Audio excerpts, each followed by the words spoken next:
Vamos a probar. Intenta ahí entrar a hablar de eso, Friki.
Hey guys, Scar here. Welcome to the Acer Training Room.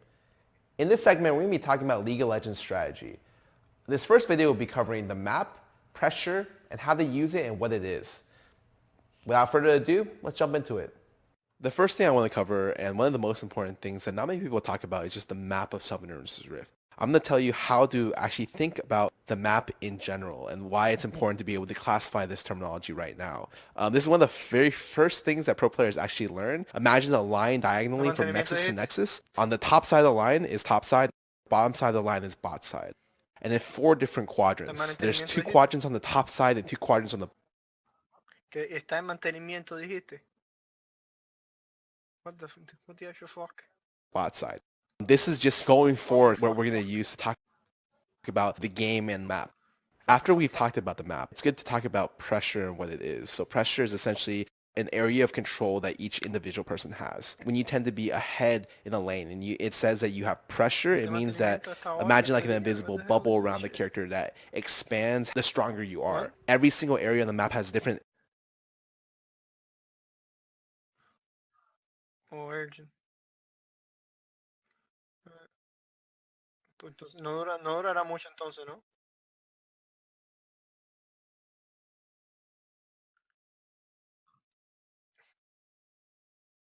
areas that they can affect due to their pressure. Mid lane is usually the most important role because their pressure can extend onto anywhere else in the map, both sides of the jungle as well as top and bot lane.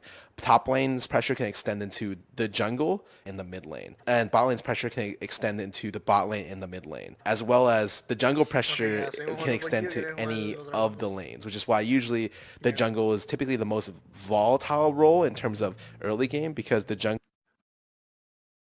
Si quieres seguimos jugando por G, jugamos gigante, lo que tú quieras.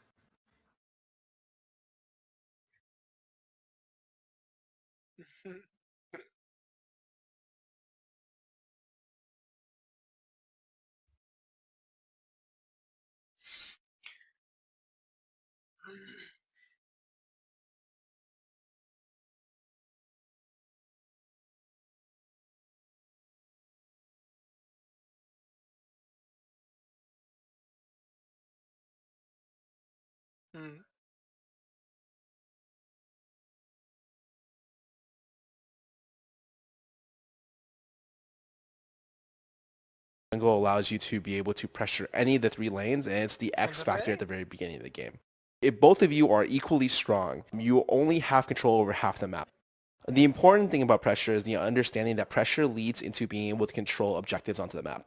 If one team extends resources into one half of the map, your team naturally has control of the other side of the map because they don't have resources there. So let's say as a mid laner, you shove in mid lane and you push in and move toward the bottom jungle of the map. That means that you have control of the bot side, especially if your jungler's there. That means you have the ability to control the jungle, including dragon area, and they in turn have control of the top side. Pressure like this is really, really important to understand, because understanding sides of pressure can lead into understanding where the enemy is able to make plays, where you can make plays, and what opportunities even exist, all because of how pressure works. Pressure allows you and your team the opportunity to make plays in areas where you have pressure. Alternatively, it denies the ability for the enemy team to be able to make plays in your side of pressure, because it's very, very dangerous to make plays in that side of pressure. For something which I'll get onto. So you gank winning lanes because when the lane wins, the side of pressure that he controls is very difficult to oust. Let's say your top and mid laner are winning and your bot lane is losing. That means you have top side pressure. Where do you look to make the play? What's the most consistent area?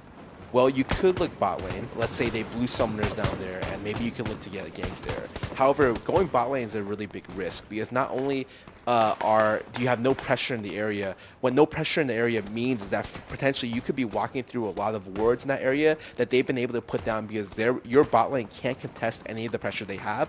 This is why it's super important to gank the lanes that are winning, because it's just easier to already kill a person who's already down on 0-1 or 0-2. If they don't have summoners, they're an easy kill. If you're ganking a lane where your team is weak, and let's say they know you're coming, so they turn the game, automatically you throw whatever lead you might have, or throw your chances of being able to potentially win the game, because you made a poor decision on trying to control the enemies on the enemy's side of pressure. So why does all this matter? What's the point of a map? What's the point of pressure? Why is it important to you? So when you're going for dragon, you look toward with this set up control on the bot side. Let's say you broke bot lane tower, mid lane tower, and the dragon. That means effectively there's no...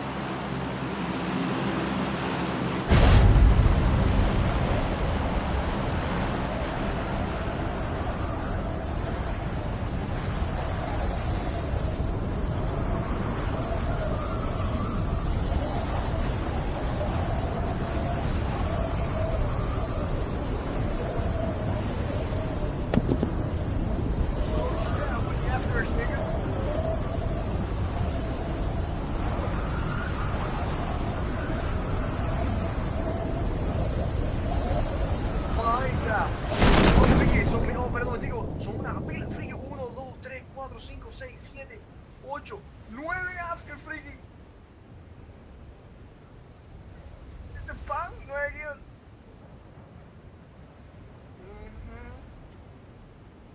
Nueve after, holy shit. After Forgers. Oh, había uno entre ellos escondido.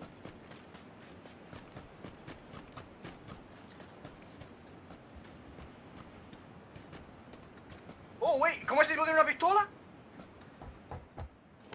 Uno de los half que tiene una pistola, mira, friki, se llama WTV.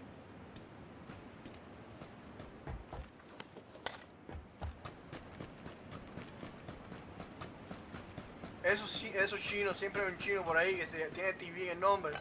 Siempre está en primer lugar en todas las cosas.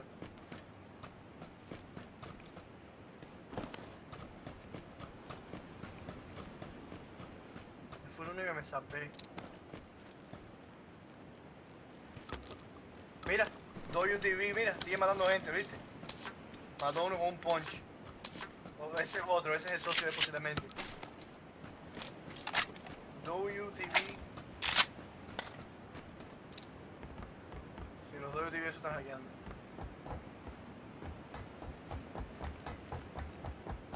Holy shit, como que fue el único que me zapé.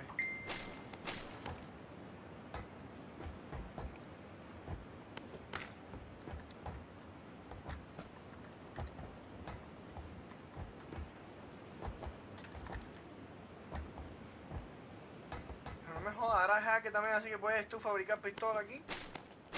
No, no lo dudes. Oh, maybe. No, pero es que cuando le estaba apuntando se estaba moviendo a la velocidad normal.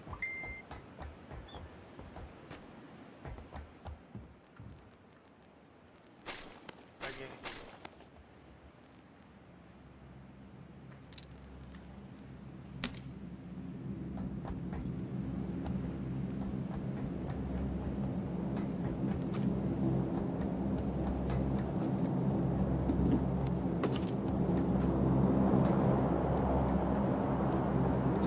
pija aquí. Como se estaban fuera de la casa y era...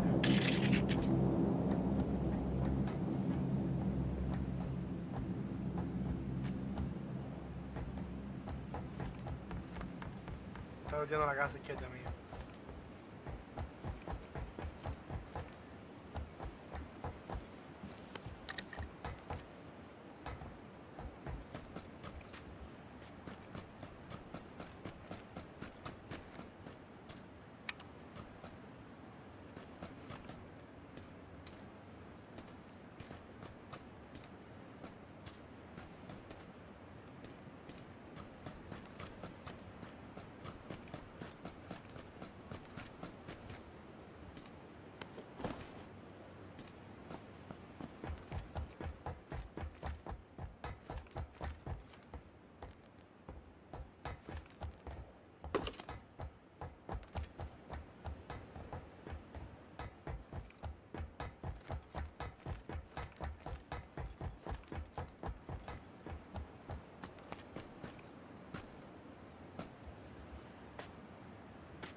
Y sí, bien freaky. Estaba tirando cuando yo estaba por atrás de la pared, pero no me podía dar porque había una pared frente a mí.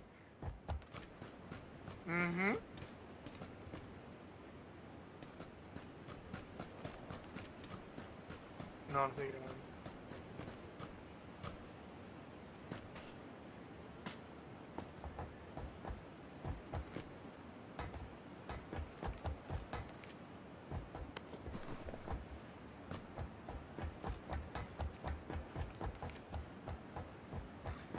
Oh my god, ahí está, dude.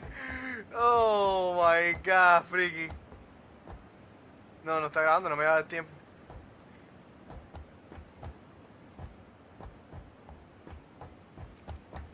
Está en la casa donde me mismo me morí yo. So, yo estoy arriba de la escalera, ¿verdad? Y él abre la puerta, pero no entra a la casa, abre la puerta.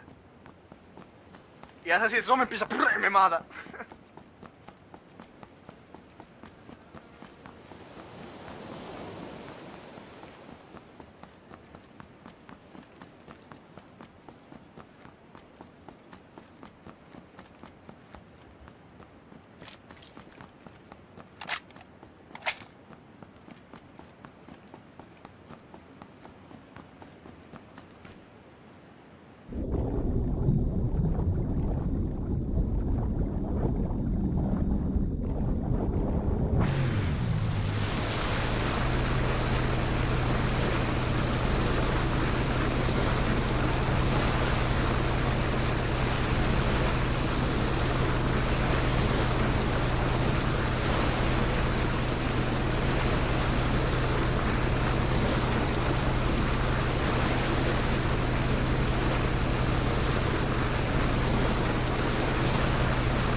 Mira, uno ahí enfrente del frente y la casita está a mano derecha ahí.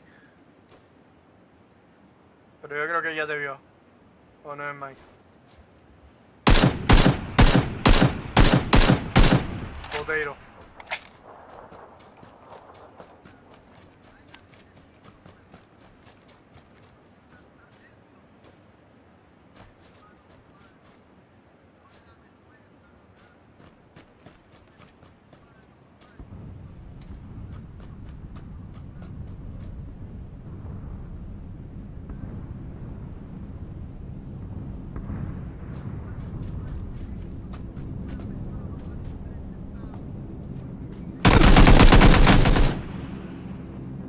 TV. Repórtale por chino. Sí, 1208.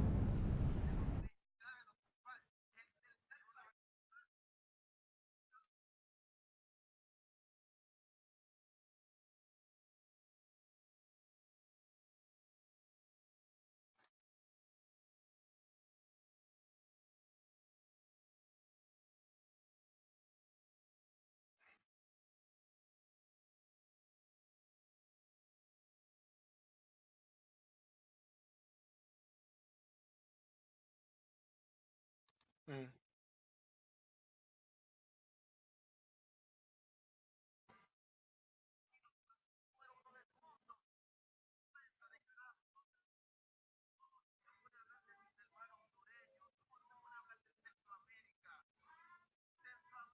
No more objectives on the bot side of the map. So where is your next play? After you're done through one side of pressure, shifting sides of pressure is a very, very important concept. So how do you go from your side of pressure to the enemy side of pressure correctly? This is called switching sides of pressure. So usually what happens when you're switching sides of pressure is you take your strong side and then punch into their strong side. Usually with a numbers advantage and vision, what ends up happening is, especially in pro games, you'll see the lane or the side that won groups up with the jungler and they all walk in together and slowly de-ward, sweep control, and then set up vision to be able to establish control on that side of the jungle. So one of the most common things and what you should be looking for is how to get picks with this understanding. If you know one team is going to swap from one side to the other, if a team swaps too early, if like let's say one person walks into your side too quickly. So a good example of this is exactly the example I said before, where like their bot side won, crashed the turrets, broke the dragon, they went to go top side, get Rip Herald, get your top lane red buff, assuming their blue side and their top tower. That means that they're going to try to push into the jungle for vision. If you're the red team and the enemy team is the blue team and they're trying to switch sides, you can just sit in the bush right before they walk into your top side and be able to potentially find a pick there. You should not be able to be checking the enemy's strong side of pressure without you potentially being at high risk. This is really, really super important knowledge, something that like a lot of people understand subconsciously, but it's hard to verbalize, but it's very easy to understand conceptually if at a glance when someone tells you what it is. This is just one of the things that I think is really important about the game, and it's something that someone should just naturally think about when they're thinking about the game, because it allows them to break down what happened and what went wrong or what didn't go wrong in their games, and to make it easier to understand what actually happened in their games. Because if you're playing games and you're just like, I don't know how I got this bad, no, it's very easy to trace everything that went wrong into just how did the pressure work this game?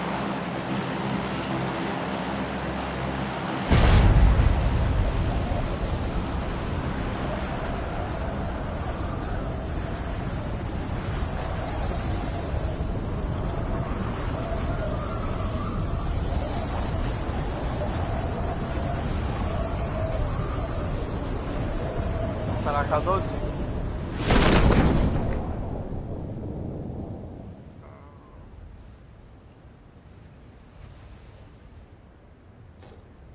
A mí es el único que a este juego le pasa eso, no sé si es el micrófono mío, es mi juego que los sonidos hacen y los sonidos a veces se joden todo. Sí. Tengo una pistola, cogí una pistola aquí y lo voy para arriba. ¿Dónde está el tipo?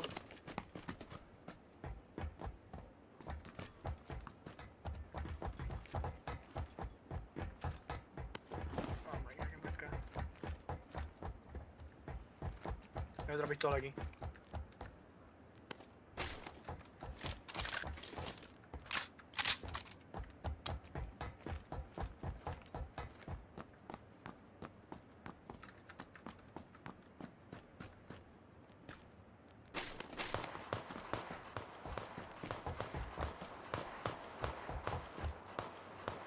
Le di 2 tiros en la espalda a la pistolita.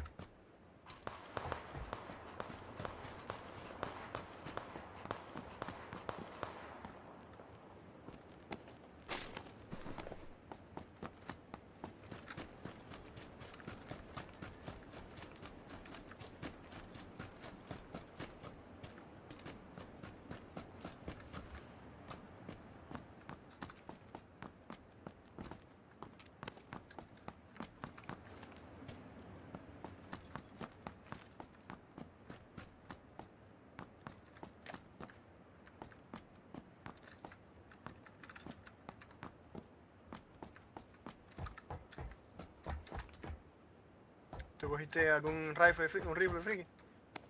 Ok, porque había un peine aquí quitado en el piso de rifle.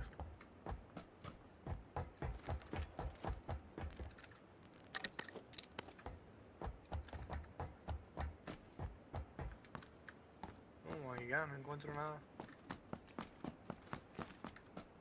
Otra pistola que voy a encontrar aquí.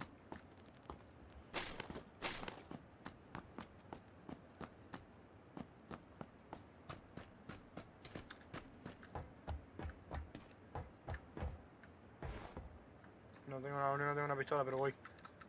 Acá atrás donde... Oh. Buena, ¿qué tenía? Oh. Le di 3 tiros a la pistola. Ya. Ok. Me voy a coger esto, ¿cuál es la que me pide?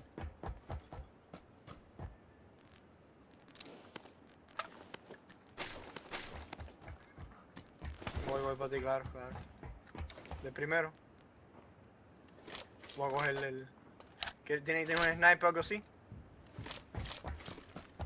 Usted coge un flashlight aquí si lo quiere, vaya.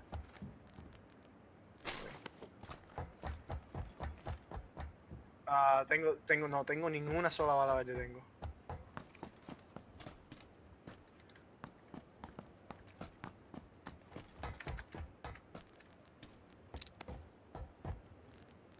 Oh my god.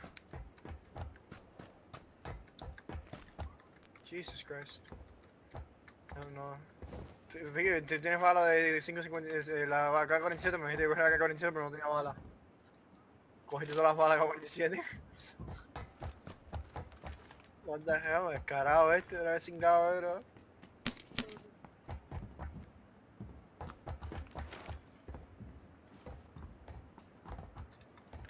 Descarado este. Ya.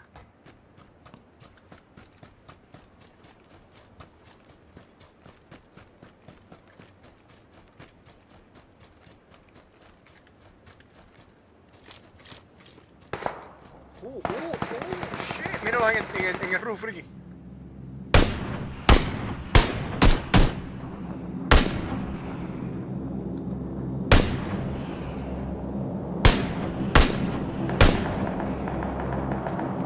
Vamos a acercarnos.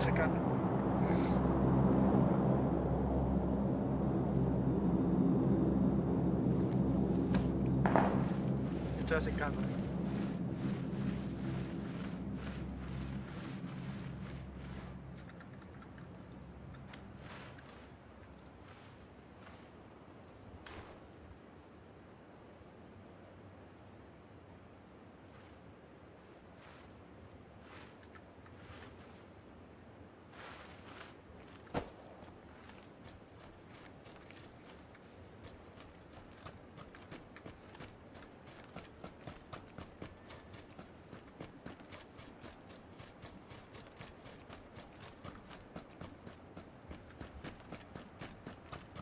Ese metió para atrás del edificio, ¿no?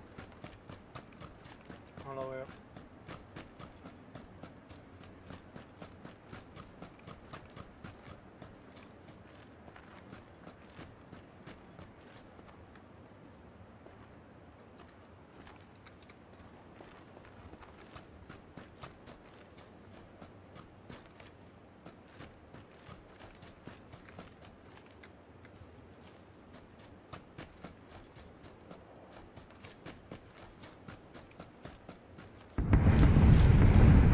Oh, shit, Freaky, míralo ahí.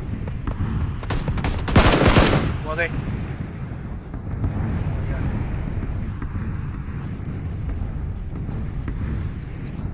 Coge el casco ese. No es más. ¿Tienes casco por todo tú, Freaky? Oh my god, este tipo tenía como 1000 balas de AK-47 aquí.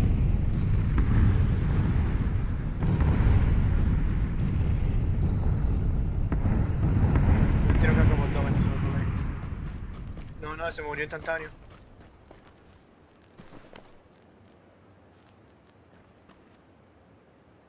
Me mató a alguien por allá adentro.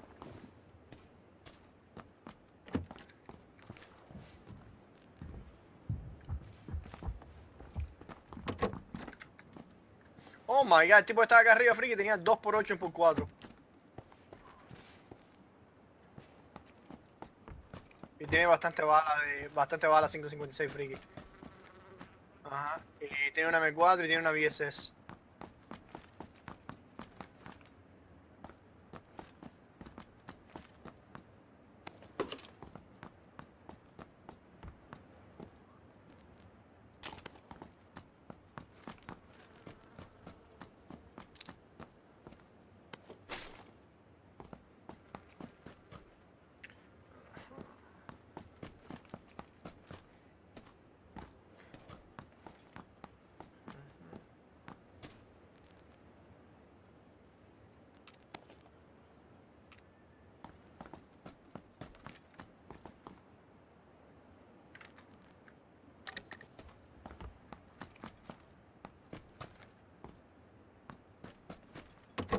Wow, wow, wow, wow, wow, wow. Goddamn toxic. Friki, ¿quién estoy yo? Tipo, este está a mountain, hoy. Es para que nadie cogiera lo que estaba ahí, ¿no? Ah... Oh, che, hay una SKS aquí.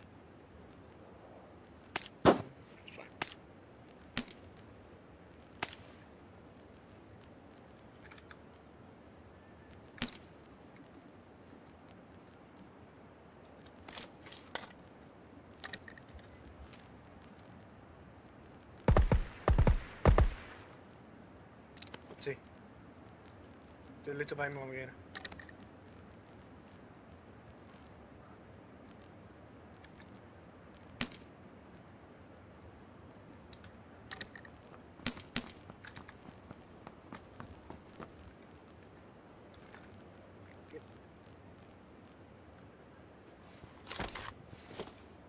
No. Hay un silenciador ahí, supreso de SNG. Te iba a preguntar algo ahora mismo. Shit, se me olvidó que te iba a preguntar. Never mind. ¿Viste algún chaleco aunque sea por uno de abajo?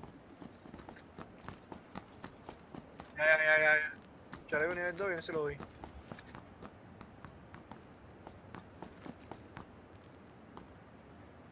No, ok, pues para ti. Y vine a buscar algo aquí. Sí.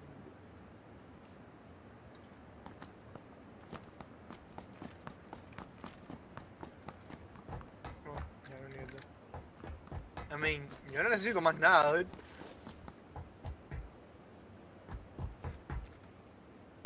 Podemos ir.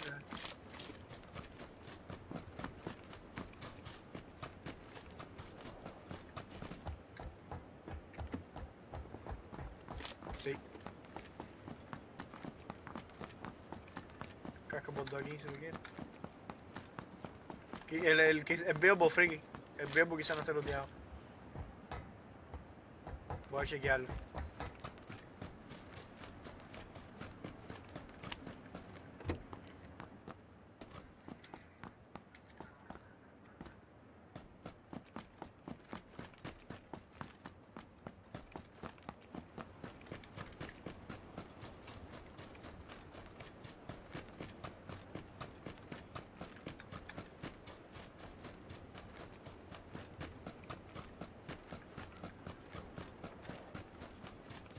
Una M4 por ahí.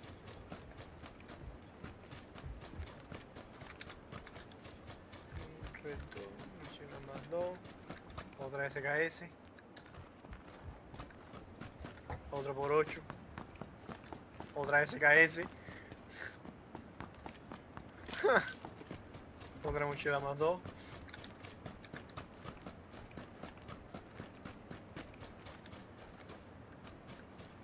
Una UMP. Un chaleco por 2.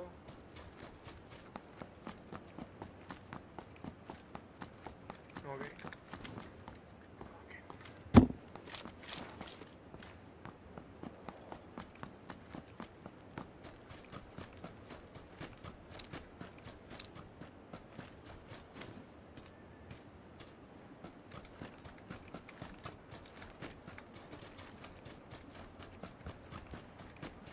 Mochila por 2. Mochila por 3, yeah.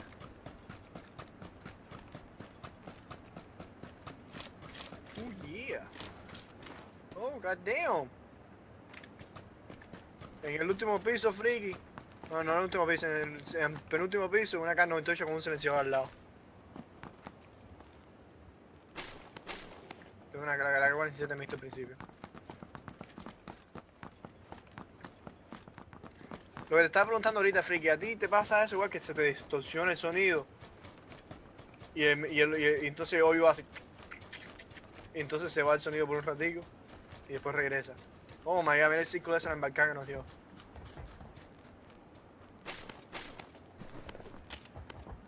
Buena, nigga. Buena, nigga. Buena, nigga. Me va a punchar un dedo.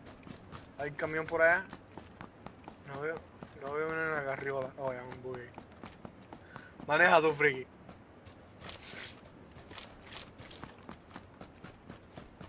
No, ¿para qué? ¿Para sembrar? Yo no tengo... Yo tengo una...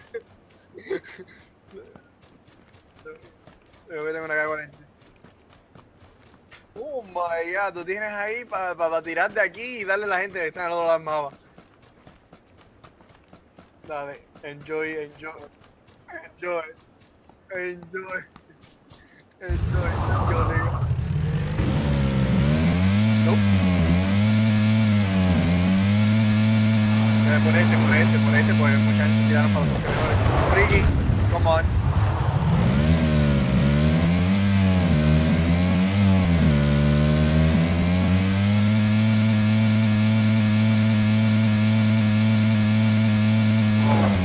Oh my god,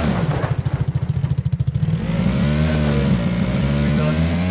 We did. Okay.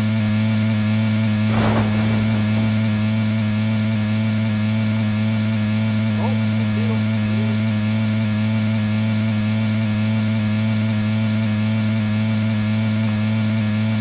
Ya estoy apuntando para comer por 8.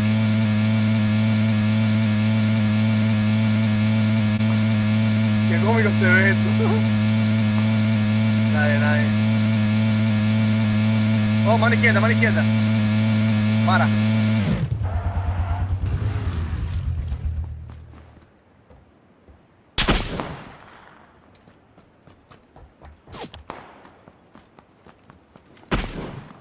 Le di.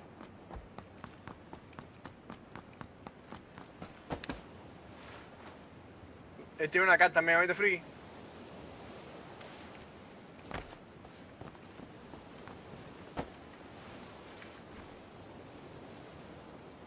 Se fue de ahí.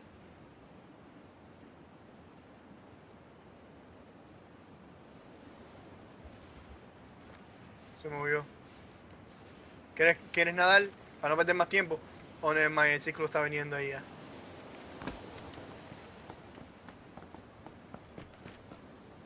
Está ahí todavía. Le di de nuevo. Voy con el buggy para allá. Te vas a morir por el ciclo, date vida.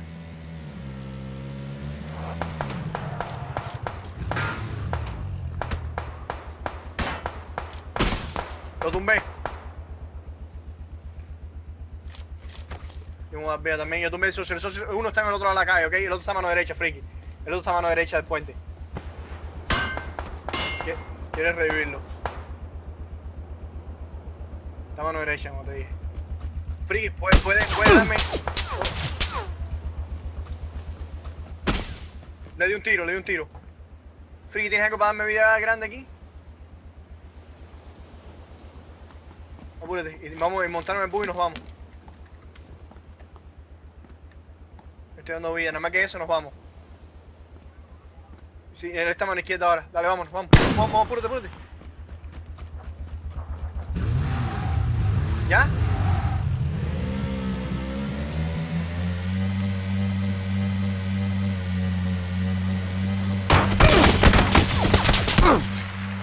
Oh, what the hell. What? ¿Cómo fue ese tiro? Oh my god, si le apunté en la misma cabeza. Oh my god.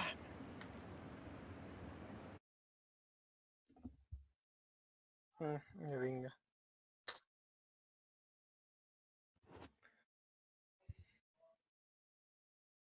La apunté para la misma cabeza, ¿cómo fue ese tiro, dude? Ay, eso me pasó ahí. Me estoy dando vida, nada más que eso no.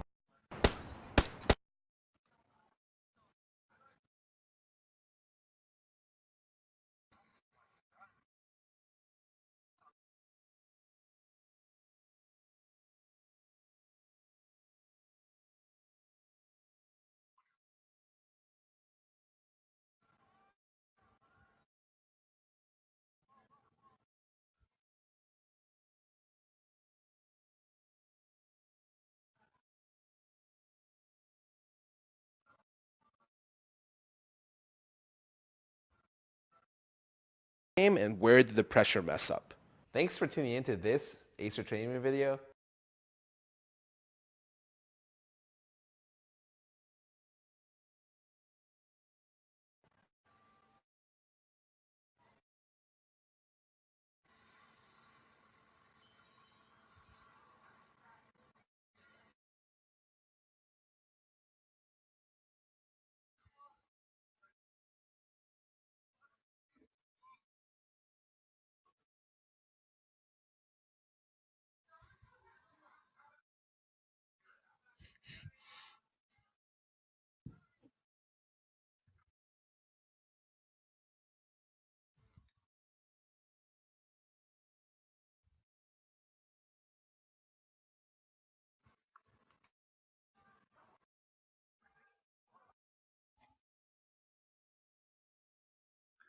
Friki.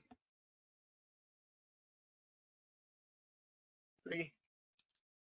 ¿Tienes el Facebook abierto? Ah. Mira, mira el video que te voy a mandar, link.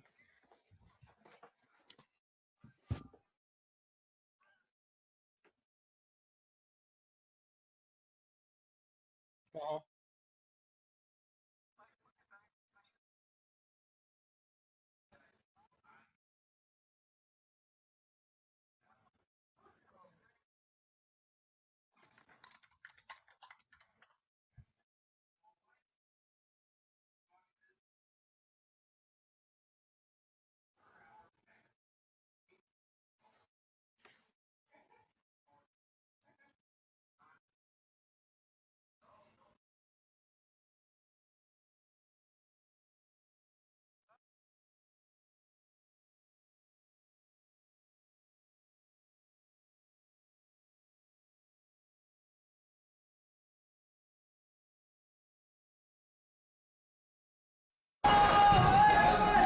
الله أكبر على الطيران المروحة في مدينة سلمى. رجعت الطيارة.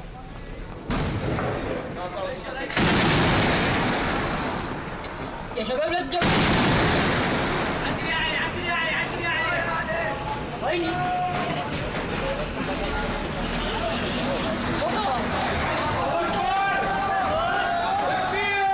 الله أكبر.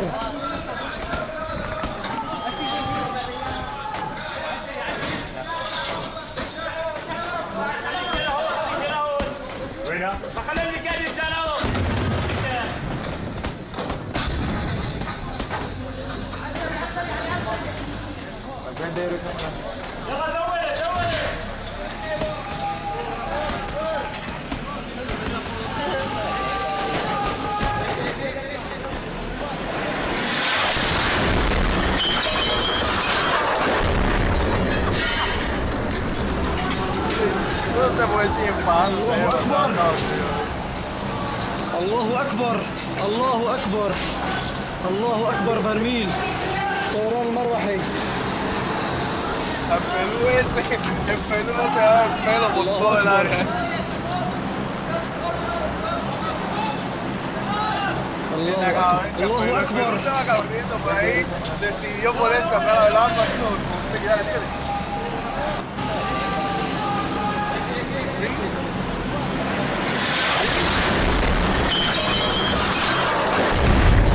Dale, síguele. الله. Que te da tiempo a ti.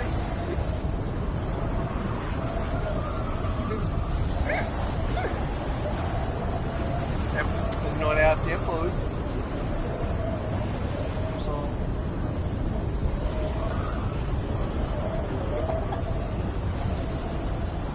Y otro ahí con la loja escapa.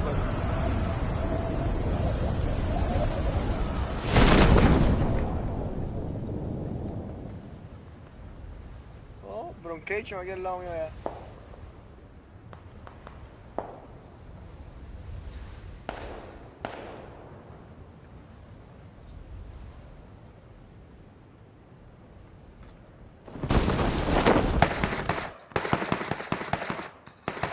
Oh my god.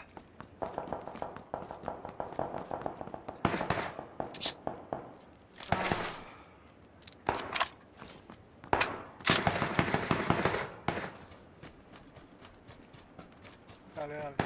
Make me proud. Make me proud, make me proud. El tipo ese ahí, bro, es de pinga.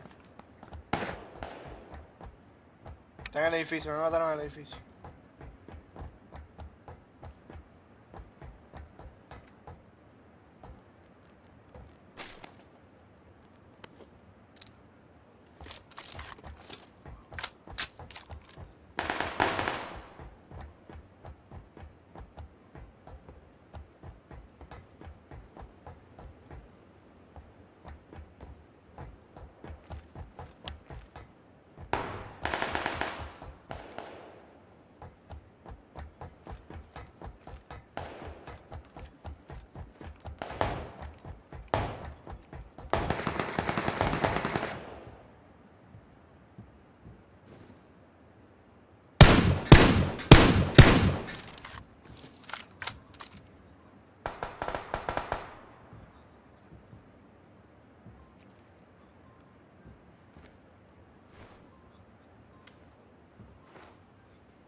Miro, miro, miro.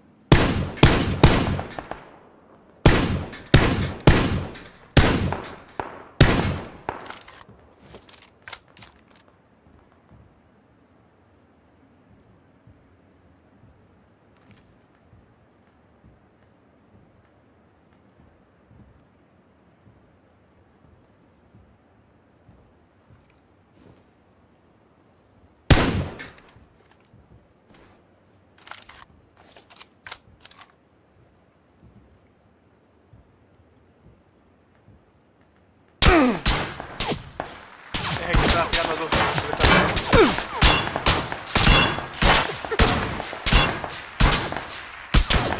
Vaya.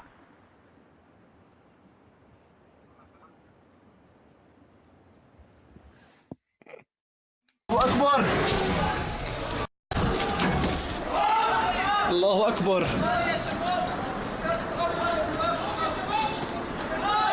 الله أكبر الله أكبر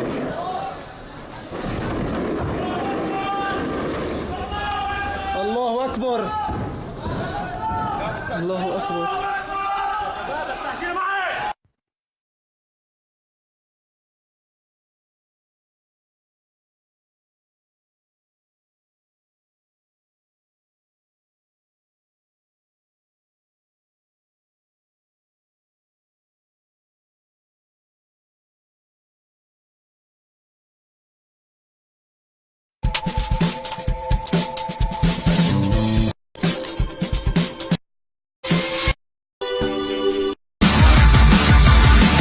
Hasta la vista, baby.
No hay nada más cómico que perros que no pueden trancar cosas con la boca del lomo.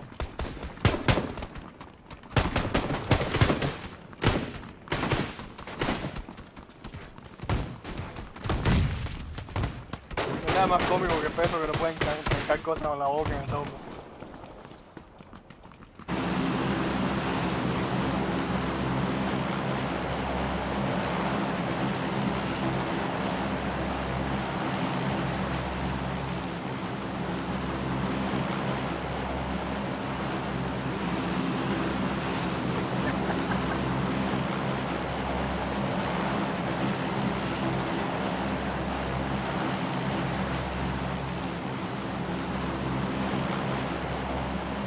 Hombre.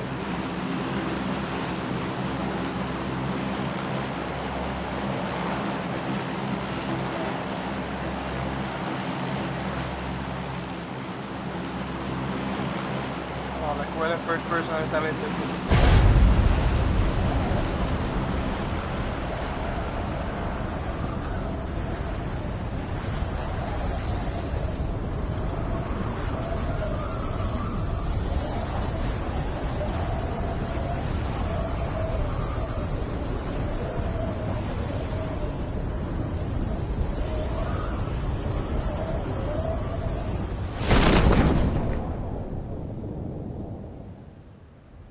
Creo que 2 equipos, por ahora, veo.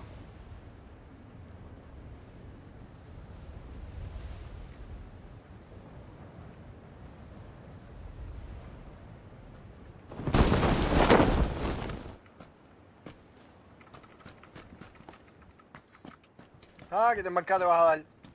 Oh, se me frizó el juego.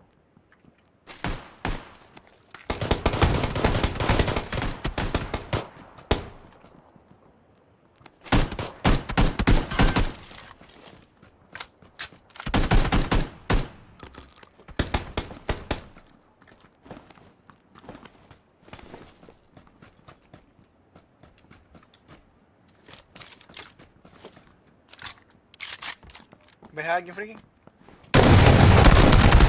Oh, snap.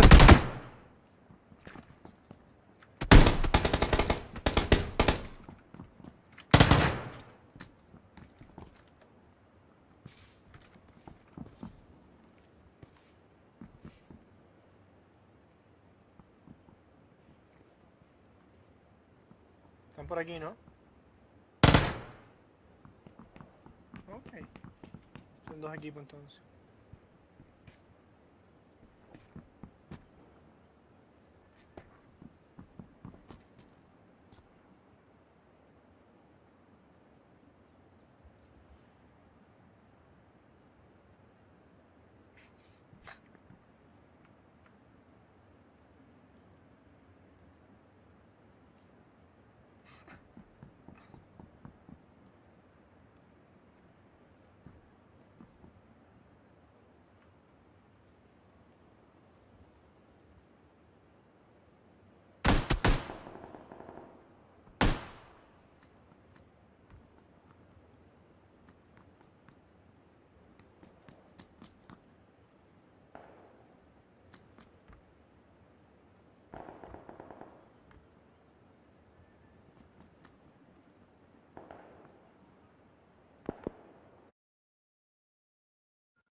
Ahí vienen.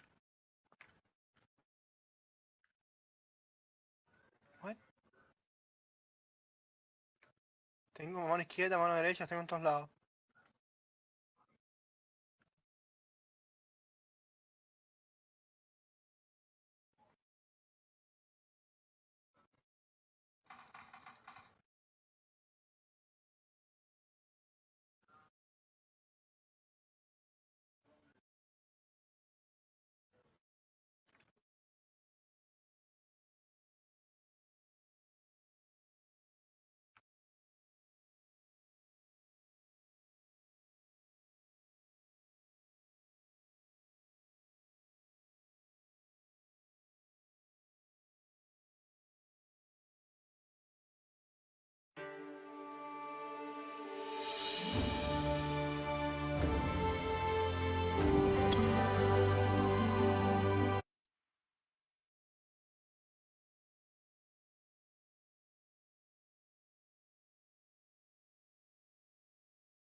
Espera un momentico.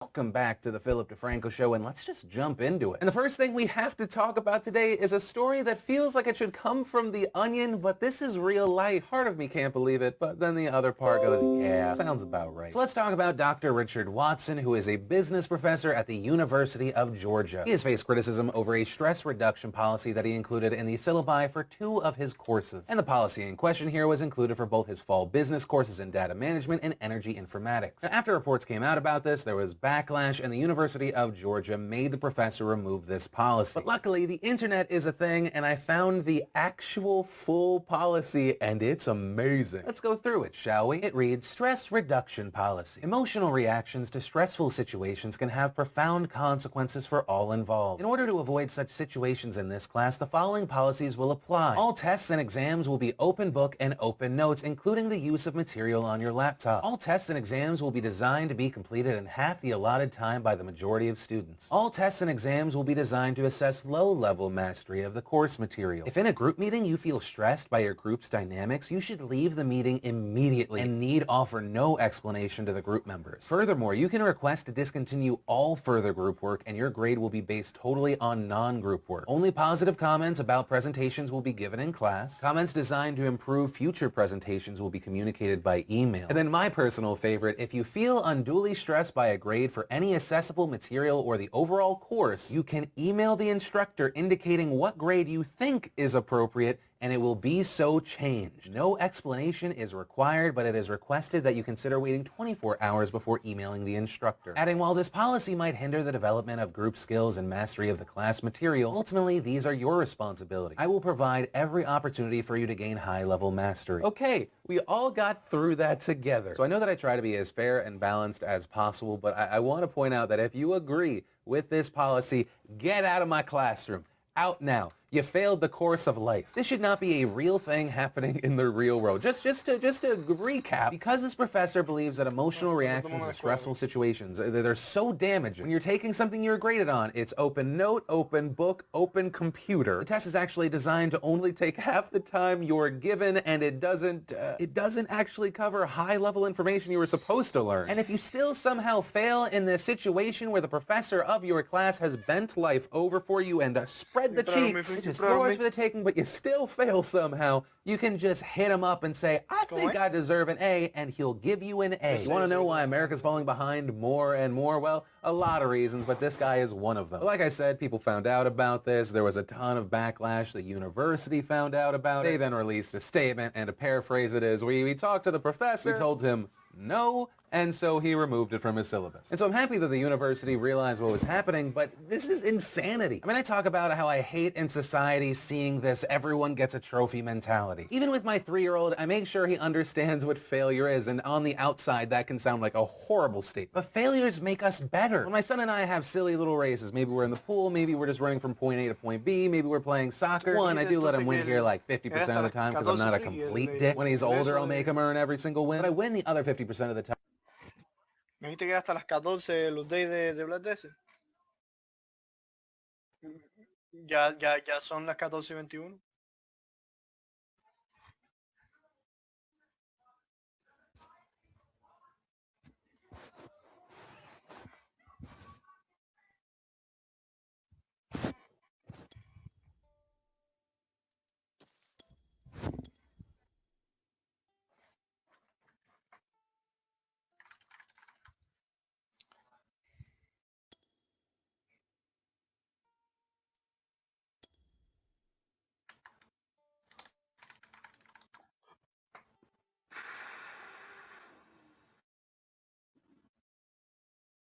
Ya. Final, ya. Dice que el update ya se terminó.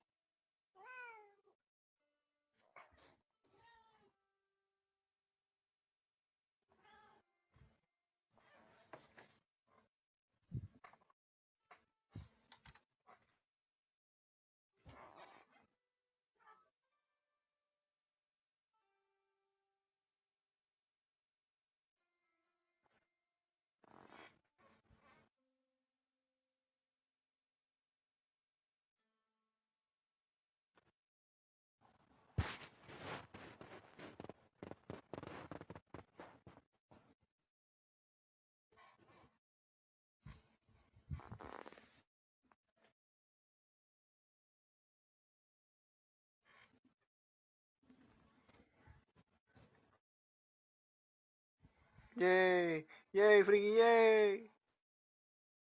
¿Qué es el video, friki? Sí, dale.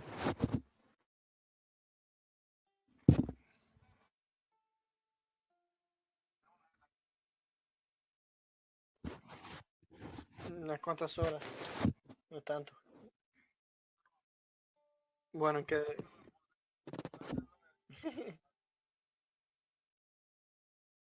Ok, dale. Dime dónde estás. Bueno, ¿en qué servidor estás?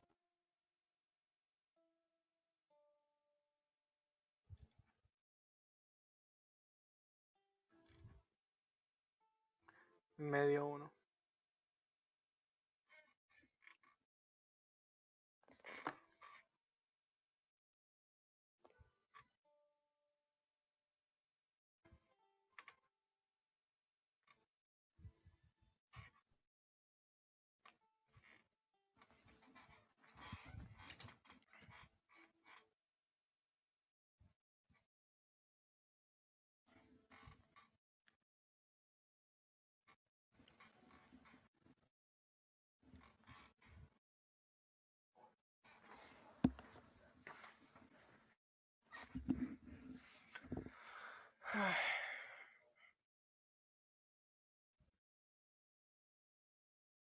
Oh my god, mira hasta...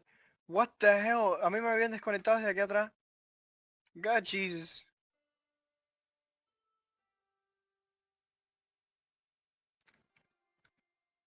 Oh my god.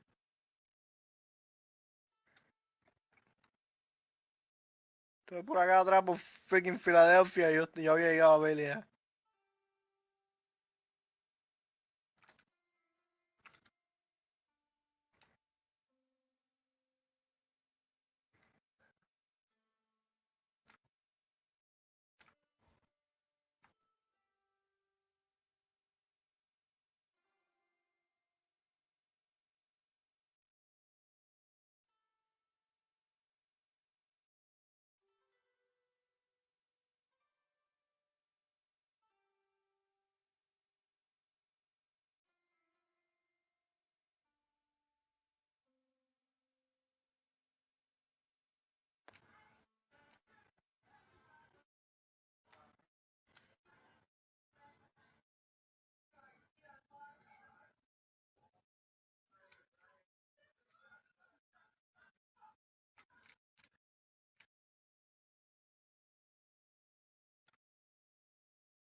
time because I think it's important for people to know what it is to lose, what it is to fail. One of the first times I won a race against my son, his initial reaction was to cry and to scream, right? And that's normal. That is what a child does. And while he was crying, mommy and daddy said, you know what you do, Trey, when you lose? He said, huh? Through sniffles, and we said, try again. And the next time he ran almost at the same speed, he still took a wide turn, and I beat him again. He screamed again. We said, what do you do? He said, try again. This time he ran faster. He took the inside corner like he just saw his dad do, and he won. Granted, of course, because I am an adult man, I could have beaten him, but he needs to know winning and losing. We don't get better. We don't live more fulfilling lives when we don't know failure. Some of the most miserable people I know are people who were born with money, never had to fight for it. Mommy and daddy gave them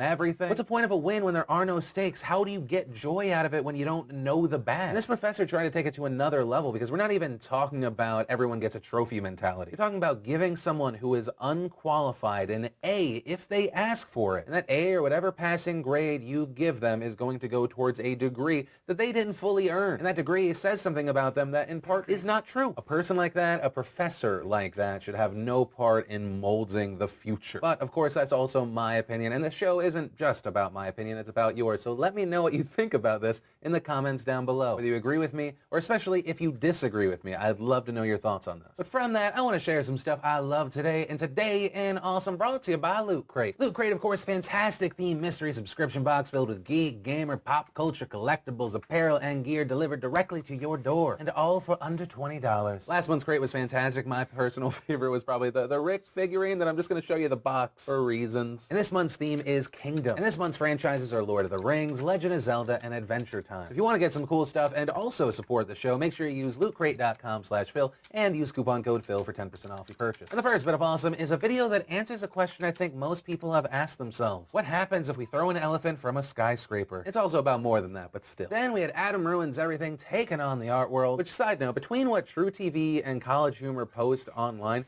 they essentially release 1/3 of every episode on YouTube for free. Then for those of you in the mood for a short film, I present Business. It's definitely a normal short film and nothing weird or shady happens whatsoever. Then we got another episode of Hot Ones that I am sharing because I love them and not because they have nude photos of me that I do not want leaked. I am honestly a real fan of Hot Ones and not being forced to say this or reading a script to say this. If anything in this video seems like I'm trying to get out a secret message for help, it's just part of this joke that I'm making right now. It's not serious. And remember, if you want to see the full versions of everything I just shared, the secret link of the day, anything at all, links as always are in the description down below. Then in news, for those of you that want to compare your life to others so you can hate your life, it's being reported that in the 18 months since Kylie Jenner launched Kylie Cosmetics, she has made $420 million in retail sales. And that's just in the 18 months since launch. This year, they are expecting $386 million.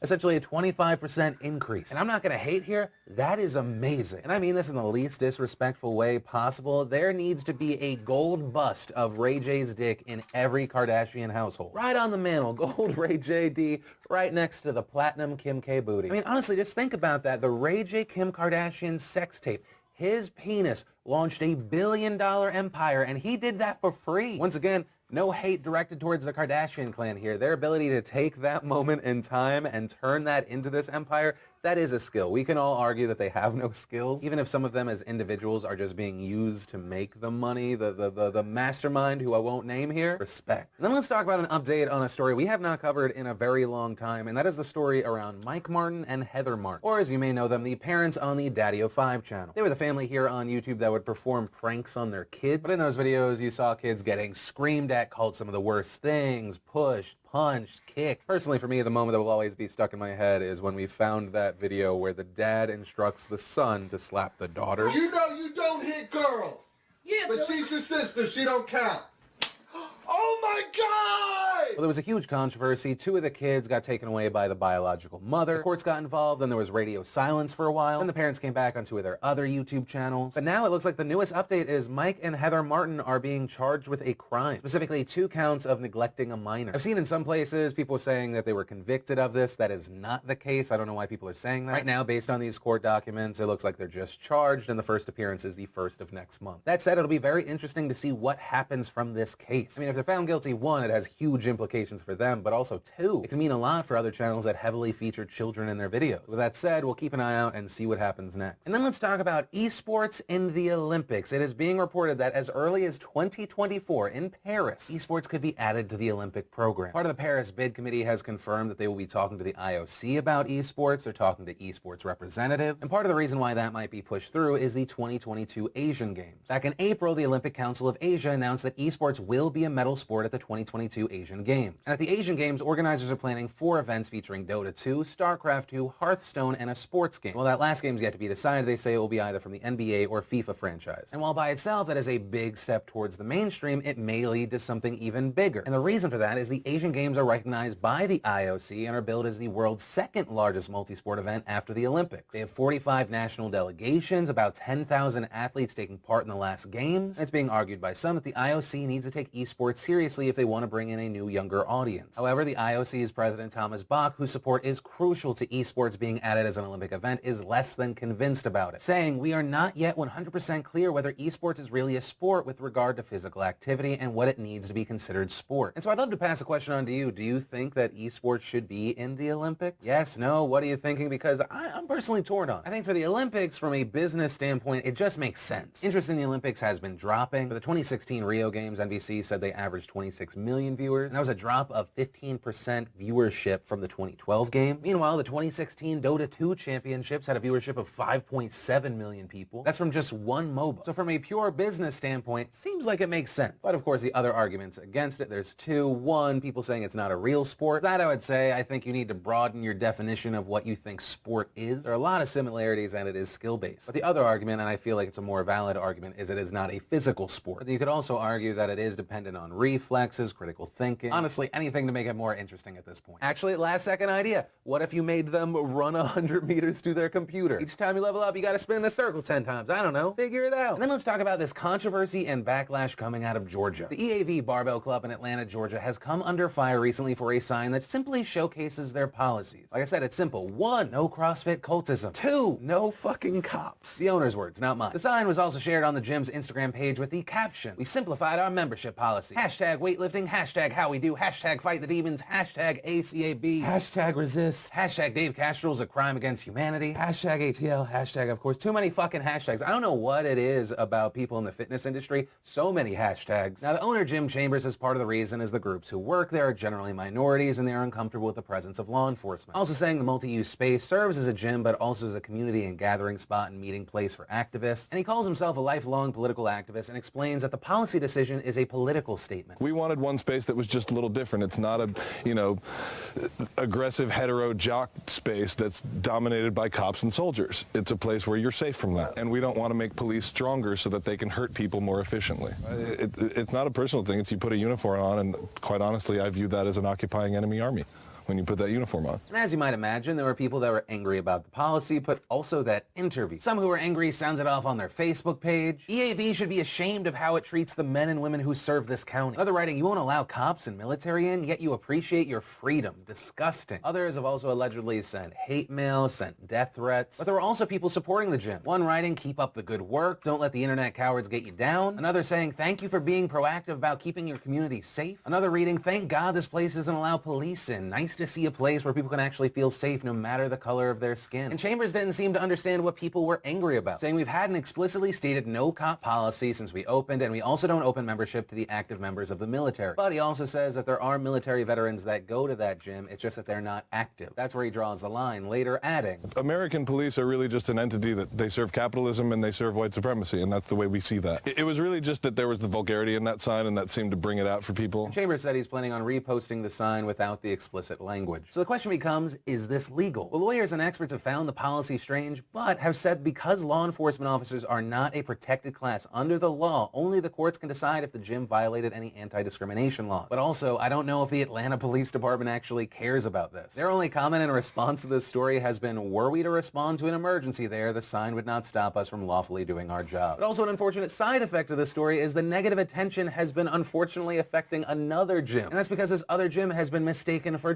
Chambers gym. People have been finding out about this story, then going to try and find the contact information of the gym to call them. Unfortunately, when you Google East Atlanta Gym, the first listing that comes up is Village Fitness, not EAV Barbell Club. The owners even had to put a sign out front that reads, "We welcome and support our police and military." So that's the story as of right now, and I personally have to say, I think it's just stupid. I mean, granted, I am very interested in the discrimination lawsuit side of this story. I mean, you have more and more states talking about how do we make police officers a protected class, and of course aimed more towards violence against police officers rather than not being allowed into a gym. So that's the law side of it. As far as my personal opinion, I don't think I like Chambers or his policy. He labels cops and soldiers as aggressive hetero jocks. As soon as you put on a uniform, I see you as an occupying enemy army, then connects all of those people to white supremacy. But if they're retired, they're a vet, it's fine. To me, it just doesn't make sense. I mean, it looks like you have a place where you could make a bridge between the community and law enforcement. But instead, you make a safe space, which isn't just a safe space. It's a safe space with a giant middle finger towards police officers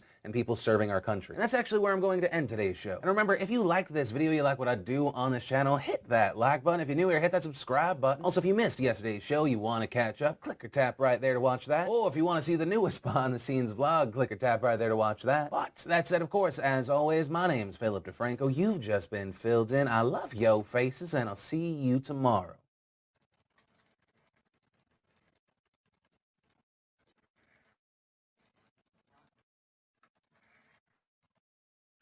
Sup, you beautiful bastards. Hope you're having a fantastic Wednesday. Welcome back to the Philip DeFranco Show, and let's just jump into it. And the first thing we're going to talk about today is this crazy Taylor Swift radio DJ sexual assault case. So in 2015, former KYGO radio DJ David Mueller sued Taylor Swift for making false accusations about him groping her butt during a meet and greet in 2013 that resulted in his termination from the station. And then Swift countersued 1 month later for assault and battery. Mueller is seeking $3 million in damages, saying that the allegation cost him his job and reputation. His suit arguing that Swift pressured KYGO to fire him. On the other side, you have Swift seeking $1, arguing that KYGO terminated Mueller after its own independent investigation. And according to her lawsuit, she hopes this case will, quote, serve as an example to other women who may resist publicly reliving similar outrageous and humiliating acts. Swift also saying that if she is awarded any money, she will donate it to charitable organizations dedicated to protecting women from acts of sexual assault. Okay, so let's talk about the alleged groping incident. This allegedly happened when Mueller took a photo with Taylor Swift before her June 2nd, 2013 Denver show on her Red Tour. Mueller attended a backstage meet and greet before Taylor Swift's concert. He and his then girlfriend Shannon Melcher posed for a photo with Taylor, and that's when, according to Taylor Swift, this is when Mueller reached under her skirt and grabbed her butt. After the photo, Taylor said she told her mom about what happened. Her mom and members of the management team met backstage and discussed the incident, and then before the concert began, Swift's security team approached Mueller, accused him of inappropriately touching Taylor, and removed him from the concert. Now, one of the things that came up is Taylor's team did not inform the police. Instead, the day after the incident, Taylor's radio promotions director Frank Bell called Robert Call, the vice president at KYGO. He reportedly explained what happened at the concert, and Call suspended Mueller without pay while the investigation began. Bell also sent over the photograph taken at the meet and greet, and Call acknowledged that the placement of Mueller's hand did look inappropriate. However, said it didn't show that he lifted her skirt to touch her. The photo that was eventually leaked to TMZ shows Mueller and his girlfriend standing on either side of Swift with the DJ's hand placed behind the singer. Robert Call then met with KYGO's attorney, Mueller's boss, Eddie Haskell, and other station executives to discuss the incident. Though Mueller denied touching Swift to his employers, on June 4th, Robert Call officially fired Mueller for violating a morality clause in his contract. And that's where the situation remained for 2 years until Mueller sued Swift, claiming her false accusations did irreparable harm to his professional reputation and resulted in his wrongful termination. The DJ saying in his filing that he had met hundreds of celebrities in the past and had never been accused of physical misconduct. Also accusing his boss, Eddie Haskell, of being the one who touched the singer inappropriately. And so that's when Swift responded with a countersuit against Mueller for assault and battery that read, Mueller's newfound claim that he is the wrong guy and therefore his termination from KYGO was unjustified is specious. Ms. Swift knows exactly who committed the assault. It was Mueller. And she is not confused in the slightest about whether her long-term business acquaintance, Mr. Haskell, was the culprit. Then we fast forward to a July 2016 deposition where Taylor Swift says, right as the moment came for us to pose for the photo, he took his hand and put it up my dress and grabbed onto my ass cheek, and no matter how much I scooted over, it was still there. Adding that it was completely intentional. I've never been so sure of anything in my life. And Swift's legal team called the photograph damning proof of the incident, while Mueller's team argued that the DJ was simply trying to jump into frame. And in pre-trial deposition, Swift security guard Greg Denton said, well, before the photo was taken is when I saw him go to put his arm around her and him lift up up her skirt. She reacted, pushed her skirt down, and jumped to the side and went closer to the girl that was with him. But then something suspicious happens on Mueller's side. In his July 19th, 2017 deposition, Mueller describes an audio recording of a 2-hour-long call with his employers where they interviewed him about the incident. He revealed that he provided 19 edited clips to his attorney, but according to Taylor Swift's lawyer, her team only received 11 of those clips. But that shouldn't be a problem. He has the full files. He secretly recorded this thing, he said, on an iPhone, but that stopped working properly, so he transferred it to a laptop. But later, Mueller claimed that the full files were actually lost when he damaged his laptop by spilling coffee on it, and store technicians said they couldn't recover the full reading from it. He also said he had the recordings backed up on an external drive, but according to him, that also stopped working, and he either lost it or discarded it. The court document also states that Mueller spilled water on a second computer, shattered an iPad, and threw away the cell phone that might have been used for the call. But because of all of this, it's unknown if any of these other 3 devices had any evidence on them. It was a situation so odd, a federal judge sanctioned Mueller for destroying electronic devices that contained key evidence, saying he was, quote, unjustifiably careless in his handling of evidence that he had a clear duty to preserve. So all of that led to this week with jury selection and the beginning of the actual case. Yesterday, Mueller took the stand to deny that he had ever groped Swift, saying his right hand in a closed fist with the palm down came into contact with part of Swift's body, adding, quote, I felt what seemed to be a rib cage or ribs. But in a very big move, Swift's lawyer did get him to agree that various supervisors with KYGO and its parent firm had discussed the possibility of letting him go even before the incident with Taylor Swift. And that will likely hurt his claim that Taylor Swift and her people are the reason that he was fired. That shows that he had a history with his place of employment, that this didn't necessarily just come out of nowhere. But that said, we're not talking about a criminal case here, we are talking about a civil case here. Anything can happen with a civil case and a jury. And obviously this case isn't over, there are more people set to testify, including Taylor Swift herself. But just from the preliminary information, it doesn't look great for Mueller. I mean, first thing first, the picture. Unless Mueller has a condition where his forearm can bend like his elbow, it looks pretty obvious where he's grabbing. And to say it appeared like that because he was jumping into frame, it looks like he was pretty on balance. Or he might not appear off balance because he's holding on to something sturdy. Add on top of that to the fact that he starts pointing the finger to